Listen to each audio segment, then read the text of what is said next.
premier objectif, valider quelles sont les raisons et les objectifs assignés à cette Web TV par les responsables de l'entreprise. Donc, est-ce que cette Web TV sera un outil de communication corporate, un outil de communication RH, donc fédérer une communauté de salariés, un outil de communication interne, un outil de communication externe, un outil de communication interne et externe? Il faut que les choses soient très clairement posées.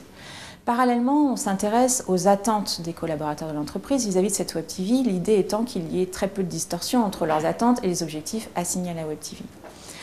Troisièmement, étape importante, il faut délimiter l'espace et la place que va prendre cette Web TV dans le dispositif de communication de l'entreprise. Est-ce qu'elle va se substituer à des outils existants, qu'ils soient écrits, en ligne, etc., papier, en ligne? Est-ce qu'elle va venir nourrir des contenus de médias existants? Est-ce qu'elle va conduire à des évolutions de médias existants? Et comment ces différents médias vont-ils se promouvoir réciproquement? Bon, il faut à un moment donné s'interroger sur la place que prendra, comment cette Web TV sera accessible par les différents collaborateurs de l'entreprise, donc nomades, pas nomades, dotés d'un ordinateur ou pas, souvent des contraintes techniques.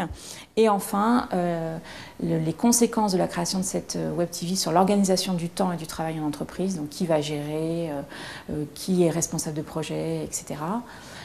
Pour conclure, les études qui sont généralement menées sont des études en amont, donc des benchmarks, des études quali, des entretiens en face-face, et on observe de plus en plus une tendance à des études également quanti en aval, une fois que la Web TV est lancée, pour mesurer l'adéquation entre ce qui est réellement perçu avec les objectifs qui avaient été fixés à l'origine.